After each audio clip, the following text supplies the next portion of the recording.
Pemerintah akan menghapus tenaga honorer di instansi pemerintahan dalam masa transisi sampai 2023.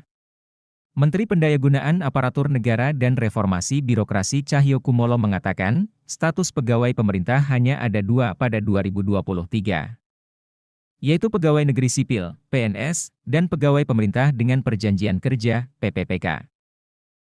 Dua jenis status pekerja itu kemudian disebut sebagai aparatur sipil negara, ASN. Terkait beberapa jenis pekerjaan, pemerintah mengandalkan pihak ketiga. Untuk memenuhi kebutuhan pekerjaan-pekerjaan yang sangat basic, seperti cleaning service, security dan lain-lain itu disarankan untuk dipenuhi melalui tenaga alih daya dengan beban biaya umum, dan bukan biaya gaji, payroll, kata Cahyo.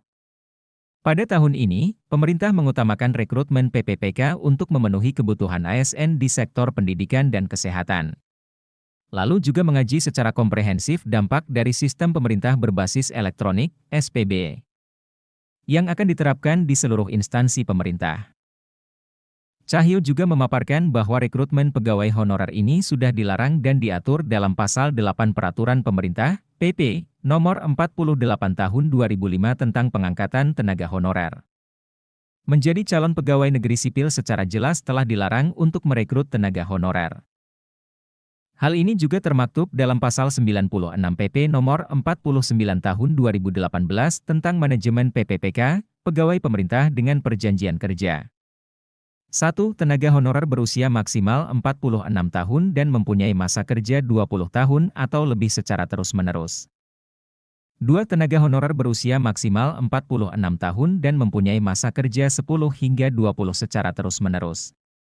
3. Tenaga honorer berusia maksimal 40 tahun dan mempunyai masa kerja 5 hingga 10 tahun secara terus-menerus. 4. Tenaga honorer berusia maksimal 35 tahun dan mempunyai masa kerja 1 hingga 5 tahun secara terus-menerus. Pengangkatan CPNS diprioritaskan bagi tenaga honorer dengan usia paling tinggi atau masa pengabdian paling lama. Kriteria lama masa pengabdian tidak diberlakukan bagi pegawai honorer tenaga dokter yang telah atau sedang bertugas di unit pelayanan kesehatan milik pemerintah. Bagi tenaga honorer berusia di bawah 46 tahun dan bersedia ditugaskan di tempat terpencil minimal 5 tahun, maka tenaga honorer akan diangkat menjadi CPNS setelah lulus seleksi. Sebelumnya, pemerintah dan Komisi 2 Dewan Perwakilan Rakyat sepakat akan secara bertahap menghapus jenis pegawai tetap, pegawai tidak tetap, hingga tenaga honorer dari status pegawai yang bekerja di instansi pemerintah. Itu adalah hasil rapat dengar pendapat antara anggota Dewan dengan Kementerian Pendayagunaan Aparatur Negara dan Reformasi Birokrasi, serta Badan Kepegawaian Nasional di DPR RI, Senin, 20 Januari 2020. Kepala Biro Humas Badan Kepegawaian Negara, BKN, Satya Pratama beberapa waktu lalu juga mengatakan, pekerja outsourcing yang dimaksud adalah pegawai pemerintah non-pegawai negeri, PPNPN. Besaran gaji PPNPN ada pada Peraturan Menteri Keuangan Nomor 60 Tahun 2021 tentang Standar Biaya Masukan Tahun Anggaran 2022. Disarankan untuk dipenuhi melalui tenaga alih daya, outsourcing, atau PPNPN dengan beban biaya umum, katanya pada Senin, 24 Januari 2022. Nomor 60 Tahun 2021 tentang Standar Biaya Masukan Tahun Anggaran 2022.